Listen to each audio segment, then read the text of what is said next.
ముందస్తు ఏర్పాట్లపై జిల్లా స్థాయిలో సమగ్ర కార్యాచరణ ప్రణాళికను సిద్ధం చేయాలన్నారు. మరింత సమాచారాన్ని రాజమండ్రి నుంచి మా ప్రతినిధి శ్రీరామ్మూర్తి అందిస్తారు.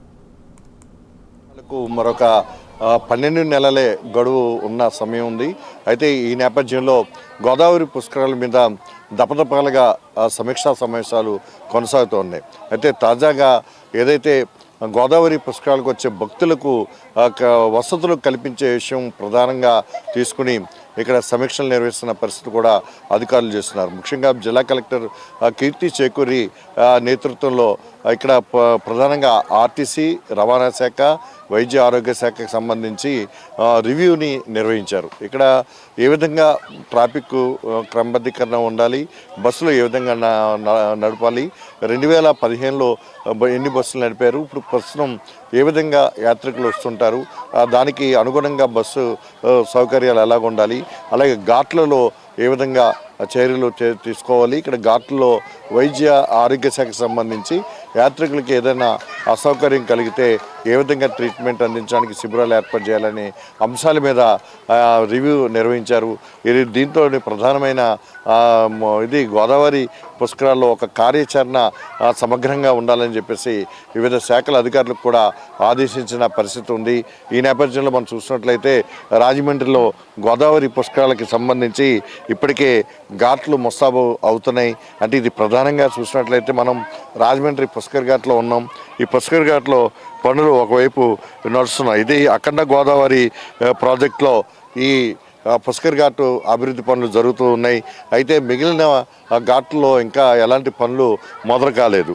అయితే ప్రధానంగా వచ్చే భక్తుల కోసం గోదావరి పుష్కర్ స్నానాలు ఆచరించడానికి వచ్చే భక్తులకు ప్రధానంగా వైద్యం, అలాగే వారు వచ్చి వెళ్ళడానికి రవాణా, అలాగే వాళ్ళకి బస్సు సౌకర్యం ఎలా ఉండాలన్న దాని మీద జిల్లా కలెక్టర్ కీర్తి చేకూరి ఒక సమగ్ర కార్యాచరణ సిద్ధం చేయాలని చెప్పి అక్కడ వివిధ శాఖల అంటే ఈ ఆరోగ్య శాఖ, రవాణా శాఖ, ఆర్టీసీ అధికారులను ఆదేశించారు. గత 2015 గోదావరి పుష్కరాలు అనుభవాలను విశ్లేషిస్తూ రేపు వచ్చే సంవత్సరం జరిగే పుష్కరాలకి యాక్షన్ ప్లాన్తో సిద్ధంగా ఉండాలని చెప్పి విస్తృతంగా చర్చించిన పరిస్థితి ఉంది.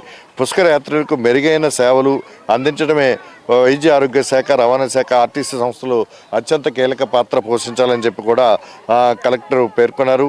అయితే యాత్రికుల రద్దీని నిర్వహించేందుకు రవాణా వ్యవస్థ ఏ విధంగా పనిచేయాలనే దాని మీద కూడా సుదీర్ఘంగా చర్చించారు. అయితే ఇక్కడ మనం చూస్తున్నాం, దాదాపుగా ఈ గోదావరి పుష్కరాలను దృష్టిలో పెట్టుకుని మొత్తం 2 కంట్రోల్ రూమ్లు ప్రత్యేకించి ఆర్టీసీ ఏర్పాటు చేసే విధంగా, అలాగే 12 స్టేషనరీ చెక్ పాయింట్లు ఏర్పాటు చేసేలాగా, 18 మొబైల్ బృందాలను ఏర్పాటు చేసేలాగా ఒక చర్చ అయితే జరిగింది.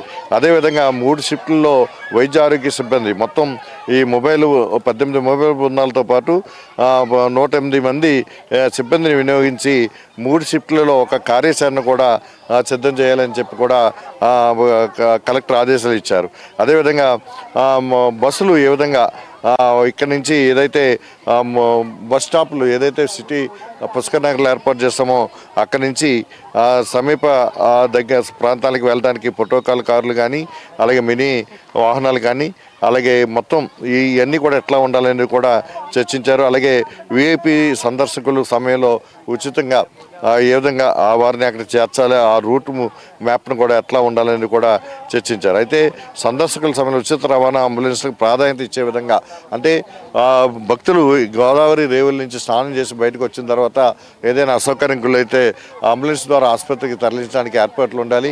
ఈ నేపథ్యంలో గోదావరి పుష్కరాలు 2027 వచ్చే జూన్లో ప్రారంభమయ్యే పుష్కరాలకు సంబంధించి ఒక్కొక్క శాఖల వారిగా ఎలా చేస్తున్నారనేది ఇప్పుడు జిల్లా కలెక్టర్, అలాగే జిల్లా ఎస్పీ నర్సింహ కిషోర్ మొత్తం వారి శాఖలకు సంబంధించి ఇక్కడ సమీక్షలు నిర్వహిస్తూ కార్యాచరణ సిద్ధం చేస్తున్నారు. మరోవైపు రైల్వే ద్వారా కూడా ఎంతమంది ఇక్కడికి చేరుకుంటారు, ఆ రైల్వే ఎక్కడెక్కడ ఈ స్టేషన్లో వీటిని ఆపాలి, అంటే కొవ్వూరు వైపు ఎన్ని రైళ్ళు ఆపాలి, ఇటు రాజమండ్రి వైపు ఎన్ని ఆపాలి, భక్తుల్ని రైల్వే స్టేషన్ నుంచి ఈ ఘాట్లకి ఏ విధంగా పంపించి ఏర్పాటు చేయాలి, ఎక్కడ పుష్కర్ నగర్లు ఏర్పాటు చేయాలనే విషయం మీద కూడా చర్చలు జరుగుతున్నాయి. కొన్ని స్థలాల్ని ఎంపిక చేశారు పుష్కర్ నగర్లో ఏర్పాటు చేసేందుకు.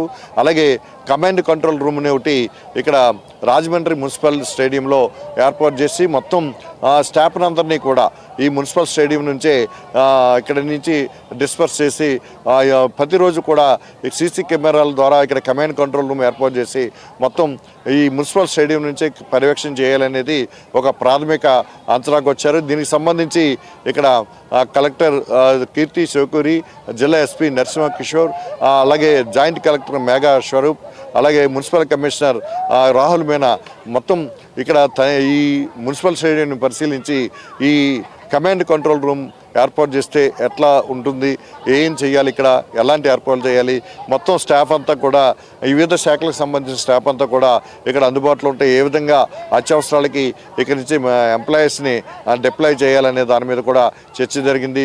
ఏదైనా గోదావరి పుష్కరాలకు సంబంధించి ఇప్పుడు ఎక్కువగా అంతర్గతంగా ఇటు మున్సిపల్ కార్పొరేషన్ పరిధిలో చేయాల్సిన పనులు, అలాగే వైద్య ఆరోగ్య శాఖ పరిధి, రవాణా శాఖ, అలాగే ఆర్టీసీ, ఇట్లాగా పోలీస్ శాఖ, ఇలాగా రెవెన్యూ, ఈ తరపున కార్యాచరణలు దేనికయ్యే సిద్ధమవుతున్నాయి.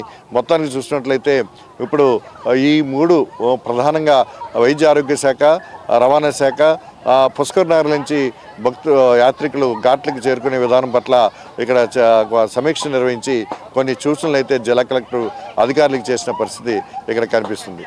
కెమెరామెన్ నానితో శ్రీరామూర్తి, ప్రైమ్ న్యూస్, రాజమండ్రి నుంచి.